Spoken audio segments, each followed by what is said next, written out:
గౌరవనీయులు, ఈ ఆసుపత్రి ఇక్కడ రావడానికి నేను ఒక మాట కోరగానే మన మాట మన్నించి ఇంత గొప్ప ఆసుపత్రి, నేను ఆసుపత్రి అనను, ఇది ఒక దేవాలయం, ఇంత గొప్ప దేవాలయం లాంటి ప్రభుత్వ ఆసుపత్రిని, ఈ యొక్క ఆసుపత్రిని ఇక్కడ తీసుకొచ్చినటువంటి గౌరవనీయులు శ్రీనివాస్ గారికి, సరే మీ అందరికీ సుపరిచితుడు, అందరికీ అభిమాన నాయకుడు, తెలంగాణ హీరోయిజాన్ని, డైనమిజాన్ని సినీ పరిశ్రమ ద్వారా ప్రపంచం మొత్తానికి తెలియజెప్పినటువంటి లక్షలాది కోట్లాది మంది అభిమాన నాయకుడు మన తెలంగాణ ముద్దుబిడ్డ విజయ్ దేవరకొండ గారికి, ఈ చిన్నారులకు మళ్ళీ ప్రాణం పోసి పునర్జన్మను కల్పించినటువంటి మా వైద్యులకు, ఈ ఆసుపత్రిలో ఎంతో డెడికేషన్తో, ప్రేమతో, సహనంతో, ఓపికతో ఈ చిన్నారులకు, వారి తల్లిదండ్రులకు మంచి వైద్యాన్ని అందించినటువంటి ఈ ఆసుపత్రిలో పనిచేస్తున్నటువంటి వైద్య సిబ్బందికి, ఇక్కడికి వచ్చిన మీ అందరికీ పేరు పేరున నమస్కారం. నిజంగా శ్రీనివాస్ గారు అంటే నేను పొగడాలని కాదు, పొగడడం కంటే కూడా నిజంగా ఉన్న మాట, నా గుండెల్లో నుంచి నా మనసులో వస్తున్నటువంటి మాట ఏంటంటే, శ్రీనివాస్ గారు మనకు కనిపిస్తున్నటువంటి దేవుడు. దేవాలయంలో కనిపించని దేవుడి దగ్గర మనం మొక్కుతూ ఉంటాం, చేతులు జోడించి దేవుణ్ణి ప్రార్థిస్తూ ఉంటాం, మన కష్టాలను దూరం చేయాలని, మన బాధల్ని తొలగించాలని మనం కనిపించని దేవుడిని మనం ప్రార్థిస్తూ ఉంటాం. ఇవాళ శ్రీనివాస్ గారు ఇలాంటి ఆసుపత్రులను భారతదేశంలో 10 ఆసుపత్రులు నడుస్తూ ఉన్నారు. ప్రతి సంవత్సరం ఇప్పుడు మీరు చూశారా చిన్నారుల కళ్ళల్లో ఆనందం, వాళ్ళ తల్లిదండ్రుల కళ్ళల్లోని వెలుగులు చూస్తూ ఉంటే నిజంగా నాకు కడుపు నిండిపోయింది, అన్నం తిన్నంత సంతోషం కలిగింది. ఇలాంటి సర్జరీస్ ప్రతి సంవత్సరం 6,000 సర్జరీలు చేస్తూ ఉన్నారు. అంటే శ్రీనివాస్ గారి యొక్క కృషి, సత్యసాయిబాబా గారి ఆశీస్సులు, ప్రతి సంవత్సరం 6,000 మంది చిన్నారులకు ప్రాణ ప్రతిష్ఠ చేస్తూ ఉన్నారు. అందుకే ఆయన నేను కనిపించే దేవుడు అన్నాను. ఉదయం లేచిన నుంచి సాయంత్రం వరకు ఆయన ఇంకేం చెయ్యడు. లైఫ్లో రిటైర్ అయ్యారు, పిల్లలకు అప్పచెప్పారు. తన సొంత డబ్బులను, ముందు charity begins from our home అని, ఎవరో ఇస్తే చేయడం కాదు, తన సొంత డబ్బులను ఖర్చు పెట్టి తనతో ప్రారంభమై ఎందరో దాతల సహకారంతో, నమ్మకంతో ఈ ఆసుపత్రులు ఇంత అద్భుతంగా నడుపుతున్నారు. మనం ప్రైవేట్ కార్పొరేట్ ఆసుపత్రుల్లో వెళ్ళి చూస్తూ ఉంటాం, ఇంత నీట్నెస్, ఇంత స్వచ్ఛత, ఇంత ప్రేమ, ఇంత మంచి ట్రీట్మెంట్ నిజంగా చూడగలుగుతామా? కమర్షియల్గా ఉంటుంది. ఆ తల్లిదండ్రులు మాట్లాడితే మీరు విన్నారు, నేవీలో పనిచేసే ఒక తండ్రి మాట్లాడిన మాట విన్నాం, ఛత్తీస్గఢ్ నుంచి వచ్చిన వారి మాట విన్నాం, ఒరిస్సా నుంచి వచ్చిన మాట విన్నాం, ఆంధ్రప్రదేశ్ పలాస నుంచి వచ్చినటువంటి వాళ్ళతో కలిశాను. మన సిద్దిపేట అబ్బాయి కూడా ఉన్నాడు అక్కడ. ఎంతో మందికి ఎక్కడెక్కడి నుంచో వచ్చి ఇక్కడ వైద్యం పొందడం నిజంగా చాలా చాలా సంతోషం. ఇందులో మనందరం కూడా నేర్చుకోవాల్సింది ఏంటంటే, ఎవరో ఏదో చేయాలని చూడటం కాదు, ప్రతి మనిషి కూడా తోచినంత సహాయాన్ని, ఈ జన్మనిచ్చినందుకు, ఆ భగవంతుడు మనకి ఇంత గొప్ప జన్మనిచ్చి మానవ జన్మని కల్పించినందుకు మనము కూడా ఒక మనుషులుగా తోటి వారికి సహాయం చేయాలి, సహకారం చేయాలనేటువంటిది మనం ఈ ఆసుపత్రిని చూసి, శ్రీనివాస్ గారిని చూసి నేర్చుకోవాల్సిన అవసరం. ఎంతో చేస్తూ ఉంటాం. నిజంగా నాకు కూడా అనిపించింది, ఈరోజు నేను this is the 3rd, 4th time surgeries అయ్యి పేషెంట్స్ బయటకు పోతా ఉంటే ప్రతిసారి వచ్చి ఆ పిల్లల్ని కలుస్తూ ఉన్న కొద్దీ నా గుండె ఉప్పొంగుతూ ఉంటుంది. అంటే మనం చేసిన ఒక ప్రయత్నం ఈ సమాజానికి ఉపయోగపడుతుంటే అంతకంటే ఇంకా గొప్ప ఆనందం ఏముండదు. ఎవరమైనా పుట్టినవాడు గిట్టక మానదన్నట్టు ఈ జీవితం ఎవరిది శాశ్వతం కాదు. నువ్వు ఎంత పెద్ద పదవి అలంకరించినావు, ఎంత ఆస్తి సంపాదించినావు అన్నది కాదు, జీవితంలో చివరిగా మిగిలేది నువ్వు చేసిన సేవలు, నువ్వు చేసిన పనులే శాశ్వతంగా నిలబడిపోతాయి. మనం చేసిన పని చరిత్రలో నిలబడుతుంది. వ్యక్తులుగా ఉంటాం, వెళ్తాం, బట్ ద వర్క్ రిమైన్స్. అది ఎప్పుడు నిలబడిపోతుంది. సో ఈరోజు నేను కూడా చాలా సంతోషంగా నా 1 సంవత్సరం యొక్క వేతనాన్ని ఈ ఆసుపత్రికి డొనేట్ చేయాలని చెప్పి డిసైడ్ చేస్తున్నా. I send the cheque. ఈరోజే చెక్ కూడా పంపిస్తాను. అంటే ఎందుకంటే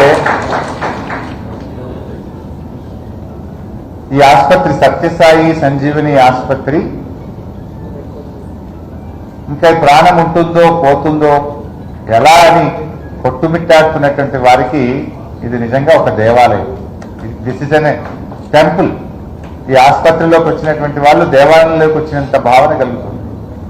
దేవుడు ఎలా వరమిస్తాడో, నేను బతుకుతానో పోతానో అని ఇక్కడికి వచ్చినటువంటి వారికి ఈ ఆసుపత్రి ప్రాణ ప్రతిష్ఠ చేస్తాం. నిజంగా ఒక చిన్న అప్పుడే పుట్టిన పిల్లలకు గుండె ఆగిపోతుంది, గుండె రంధ్రాలు పడ్డాయి, హార్ట్లో కంజెషన్ ఉంది అన్నప్పుడు ఆ తల్లిదండ్రుల ప్రాణాలు విలవిలలాడుతుంటాయి. పేదవాళ్ళు, అప్పుడే పుట్టిన బిడ్డ, ఎవరికైనా బిడ్డ పుడితే చాలా ఆనందం ఉంటుంది. కానీ ఆ పుట్టిన బిడ్డ గుండెకు రంధ్రాలు ఉన్నాయి, ఆ పుట్టిన బిడ్డ ఇంకా బతకడం కష్టం అన్నప్పుడు ఆ తల్లిదండ్రుల ప్రాణాలు విలవిలలాడుతూ ఉంటాయి. ఒక రకంగా చెప్పాలంటే సత్యసాయి సంజీవని ఆసుపత్రి ఇప్పుడు ఒక చిన్నారికి శస్త్రచికిత్స చేసిందంటే ఒక్క గుండెని కాపాడలేదు, నా దృష్టిలో 3 గుండెల్ని కాపాడలేదు. విలవిలలాడే ఆ 2 గుండెలకు కూడా ధైర్యాన్ని ఇచ్చి ప్రాణం పోస్తున్నా మీ బిడ్డకని అటు ప్రాణం పోసిన బిడ్డకు తల్లిదండ్రుల గుండెలను కూడా వాళ్ళు నిజంగా ప్రాణం పోస్తుంటే గొప్ప 3 గుండెలు కాపాడుతున్నారు. ఈరోజు ఎంత మెమరబుల్ డే అంటే ఈ రోజుకు 500 శస్త్రచికిత్సలను దిగ్విజయంగా పూర్తి చేసుకున్నటువంటి ఒక సుదినం ఈరోజు. ఇట్స్ గ్రేట్ డే నిజంగా చెప్పాలంటే. ఇంకా ఇప్పుడే శ్రీనివాస్ గారితో మాట్లాడుతుంటే అంటున్నారు నాతో, భవిష్యత్తులో ఈ సెంటర్ని ఒక రీసెర్చ్ సెంటర్గా కూడా మారుస్తాం. అసలు ఎందుకు ఈ చిన్న పిల్లలకు చిన్న వయసులో పుట్టినప్పుడే గుండెలో ఎందుకు ఈ సమస్య వస్తుంది అని దీని మీద మేము రీసెర్చ్ చేస్తాం. రోగం వచ్చిన వాళ్ళని నయం చేయడమే కాదు, రోగం రాకుండా ఉండడానికి అసలు రోగానికి గల కారణాలను కూడా అన్వేషించేటువంటి ఒక గొప్ప రీసెర్చ్ సెంటర్గా ఈ సత్యసాయి సంజీవని ఆసుపత్రిని అభివృద్ధి చేస్తామని చెప్పి ఇప్పుడే శ్రీనివాస్ గారు చెప్తా ఉన్నారు. It's a continuous process. ఇక్కడ మా ప్రసాద్ గారిని కూడా గుర్తు చేసుకోవాలి. మా ప్రసాద్ గారు ఈ ఆసుపత్రి ఇంత అద్భుతంగా నిర్మించి ఒక డెడికేషన్తో ఇంకా కూడా దీన్ని ఎక్స్పాండ్ చేస్తూ ఉన్నారు.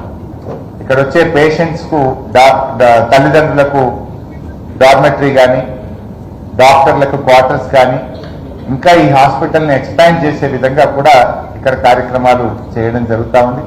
వారు కూడా ఎంతో గొప్పగా ఇక్కడ కృషి చేస్తున్నారు. వారిని కూడా నేను మనస్ఫూర్తిగా అభినందిస్తా ఉన్నాను. ఈ సందర్భంగా డాక్టర్ కేవీ రమణాచారి గారిని కూడా నేను గుర్తు చేసుకోవాలి.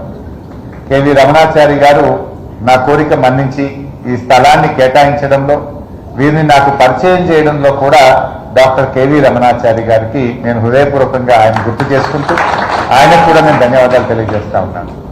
రమణాచారి గారి ఆలోచన, ప్రోత్సాహము, వారి పరిచయం ఇవాళ నేను ఈ ఆసుపత్రి ఈ ప్రాంతంలో రావడానికి ఉపయోగపడ్డది. వారికి కూడా నా హృదయపూర్వక ధన్యవాదాలు. మరిగా విజయ్ దేవరకొండ గారి గురించి మీ అందరికీ తెలుసు. జనరల్గా తెలంగాణ బిడ్డలు చాలా తక్కువగా ఉంటారు. ఆయన తల్లిదండ్రుల నుంచి కాదు, is a self made man. స్వతహాగా కష్టపడి ఒక హీరోగా అద్భుతమైన విజయాలు సాధించారు. జనరల్గా విజయాలు వస్తే కొంతమంది హీరోలు కొంచెం వారి యొక్క గర్వం రావడమో, వారి ఆలోచనలో మార్పులకు చూస్తాం, వారి బిహేవియర్లో మార్పులు చూస్తాం. కానీ విజయ్లో నేను చూసింది, విన్నది, ఎంత ఎదిగితే అంత ఒదిగే మనస్తత్వం విజయ్. విజయ్ ఒక సక్సెస్ఫుల్ సినిమా యాక్టరే కాదు, ఒక మంచి మనసున్నటువంటి మనిషి. ఎందుకు ఈ మాట చెప్తున్నానంటే, కరోనాలో కొన్ని వేల ప్రాణాలను కాపాడడానికి తన సొంత డబ్బులతో కరోనాలో కొన్ని వేల లక్షల మందికి సహాయం అందించినటువంటి వ్యక్తి విజయ్ దేవరకొండ. అంతేకాదు వారి తండ్రి గారి పేరు మీద, వారి కుటుంబం పేరు మీద ఎంతో మంది పేద పిల్లలను, పేద విద్యార్థులను స్కాలర్షిప్లు ఇచ్చి చదివిస్తున్నటువంటి ఒక మంచి మనసు కూడా విజయ్ దేవరకొండ. విజయ్ గారు ఎందుకు మరి కార్యక్రమానికి వచ్చారు? ఎందుకంటే ఆయన కూడా చిన్నప్పుడు 1వ తరగతి నుంచి 10వ తరగతి వరకు సత్యసాయి హాస్పిటల్లో స్కూల్లోనే చదివారు ఆయన.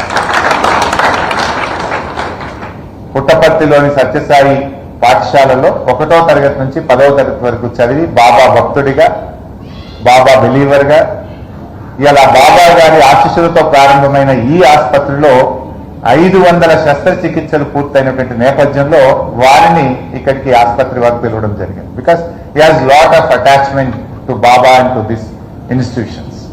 అందువల్ల వారిని కూడా ఇక్కడికి పిలుచుకున్నాం.